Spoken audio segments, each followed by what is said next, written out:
Hi, with Julian on the brown note on another Sunday afternoon, trying to get through a backlog of semi-new albums. I've started listening to new music for the first time this year. So ironically, my first review is an old album, but it does relate to the last piece I think I did, which was on the band Can, who I said I think are my favourite rock band of maybe all time, on my favourite rock discography, the Krautrock band, featuring Michael Caroli on guitar, who passed away in 2001, Jackie Liebezeit, who died in 2017, Erwin Schmidt, who died in 1999 on keyboards, Holger Zuke, who died in 2017, and of course Damo Sazuki, who died a week before I put that piece up. They're part of the Krautrock legacy from Germany, and they've probably been the most widely lauded group and most influential group. Certainly a holy trinity would probably be New and Faust and Can. And for me, there's no doubt that Can's discography, which keeps growing, like the central discography from 1969 to about 1975, has expanded. The studio albums, we got Delay, which was a predecessor to Monster Movies, their debut album that was pretty much scrapped. We got that come out. We got Can Unlimited, a terrific double album collection, which again expanded their two vocalists, Malcolm Mooney and Damo Sazuki, across more albums than they were actually on. And now we've got this incredible live album release, which is so far 4 bootlegs that have been released since 2021, with the incredible Live in Stuttgart 1975. Most of these were recorded with a guy that used to go obsessively, an English guy that used to go obsessively to Can concerts with a tape recorder down his pants. I think by the end they were letting him stand on stage and actually record or next to the speakers. And the technology hasn't existed for these bootlegs that have been widely circulated to have been given official releases. And now they have. And Live in Stuttgart was incredible. For one thing, it was 90 minutes of unreleased music, and one thing that Can, and the two other Live in Stuttgart and Live in Brighton releases, they were mainly non-studio album cuts, very long jams, and that's how Can worked. So there was no referenceable material on those releases. The Live in Stuttgart was incredible, but very, very punishing. It wouldn't be the first album I would go to if you were a newbie to Can. So then we get Live in Paris 1973, which has come out and is already my favourite album of the year. And it has 2 important caveats. One, out of the 5 tracks, 3 of them are in fact versions of 3 of Can's most prominent songs. So for the first time we really have studio cuts from Eggy Bamiasi, One More Night, Spoon and Vitamin C, live versions. And secondly, for the first time, we have Damo Sazuki on vocals. The other albums were entirely instrumental, by Stuttgart in 75 and Live in Brighton in 75 and Live in Cuxhaven in 76. Damo Sazuki was long gone. This one is 73, just after they released Eggy Bamiasi. It is one of the most thrilling live documents I've ever heard, particularly with the build-up. It's like the Velvet Underground, and the first time I heard their 1968 live album, one of the best there's ever been, because I hadn't really heard, there wasn't much in the way of documents of the band. You know, studio albums, yes, but Live in Paris is incredible.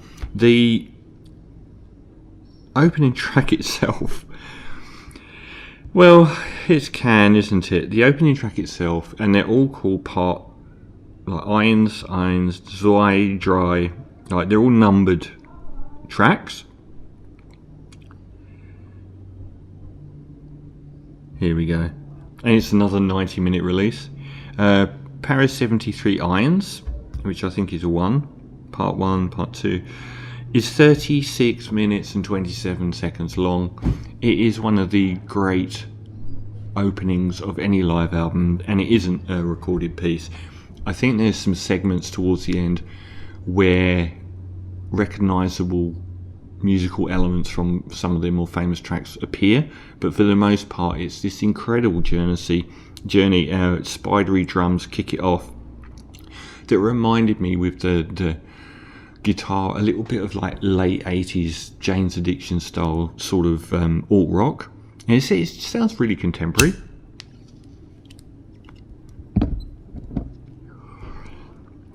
And there's some more sort of painted black style guitars. And it's already built up a wall of sound by about 3.5 minutes in. And there's another 33 minutes to go. Damo Sazuki appearing on vocals is, after hearing these previous 3 live albums, is mind-blowing. Sounds a little bit like the Oh Yeah backwards sort of vocals. And then it just sort of breaks down into this incredibly funky psych rock. Throughout the album, the Holger Suke and Jackie Liebezit breaks that they form these drum and bass breakbeats are just a high point throughout, and they just do the most amazing ones. And the wailing on the guitars. At times, Damo Sazuki almost appears like a Mick Jagger-esque rock vocalist, which he didn't often on record. It's an astonishing thing. I mean, it's a mini album, and it's the first track. It's just phenomenal. And it's great that after 36 minutes of this, when it stops dead, that the crowd are rapturously cheering. Like, they go through their first wave of cheers and then keep going. And it's great to know that there was, back in 73, such a compelled audience watching this amazing band.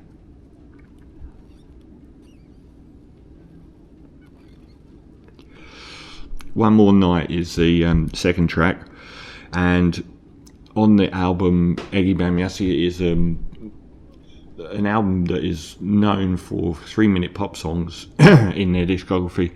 It's the groove that lasts for about 5 minutes. It really benefits here from being able to breathe and spread out, as do all of the 3 main Eggy Bamiasi tracks here. The fidelity is superb. You wouldn't really... I think if you didn't know, you were listening to the live version and someone put it on, you would assume that you were listening to the studio version. Another superb drum and bass break on there. And the synthesizer work on this album, I found the keyboard player to be a bit more prominent on this live recording than on the studio albums. And he's almost got that prodding spoon sort of synth pads going on. The third track is Spoon, which was their biggest hit at the time,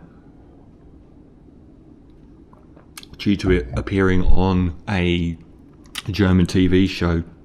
It's the lowest fidelity out of all the tracks, and the fidelity is pretty much uniformly excellent, so you can tell that this one sort of goes in and out. It does get better as it goes along, but it also makes it sound more live as well.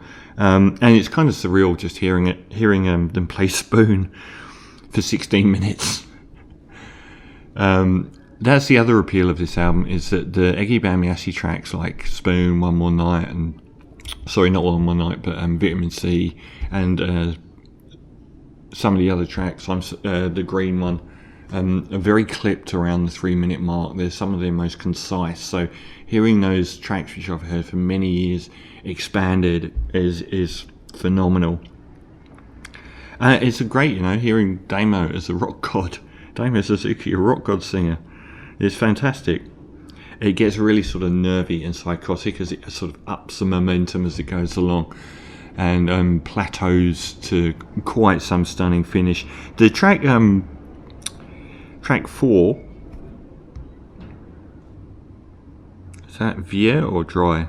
I'm not 100% sure. Vier is the track 4 on the album. Another 15 minutes is the most relentless, and it's also not a recorded studio piece. It's a wild, wigged out ride, and it's probably the most punishing and the most probably reminiscent of the Stuttgart live album. And then we finish with a near 14-minute version of Vitamin C, their most famous song, or at least their most famous short song, which you need. It's just phenomenal. It's like the low-key opening. Like you really don't. It's only recently that I've come to understand how great melodically the band were. It's not just about rhythms and grooves. Like the refrains and the vocal melodies are so strong on tracks like Vitamin C and on Spoon. Like, it really, really are. And it really benefits from this very low-key sort of weaving intro into Vitamin C, because it's such a famous track, and that as soon as it starts, that dum dum dum dum dum, and that break, hearing it sort of gradually wind through to that moment is really exciting. And then it just goes into this massively driving, pulverizing finale. It's an incredible version, and I would say vastly more. I would keep this one over the studio version. I wouldn't say vastly more, it's a perfect record, but I would probably keep this one over the studio version. And then it just cuts when it's rolling at full thunder down the road. It just cuts off, leaving you in the void. It's 90 minutes long, but it really doesn't feel like it to me. I thought it was a fantastic live album, and another winning entry into this period from probably 68 to 75, 76 of Can albums that has gone from like 5 or 6 studio albums to at least another kind of studio album, a couple of collections, and at least 2 classic live albums for me. So I'm going to give Can Live in Paris, not getting reviewed really that heavily. I don't understand why, a 9.5 out of 10.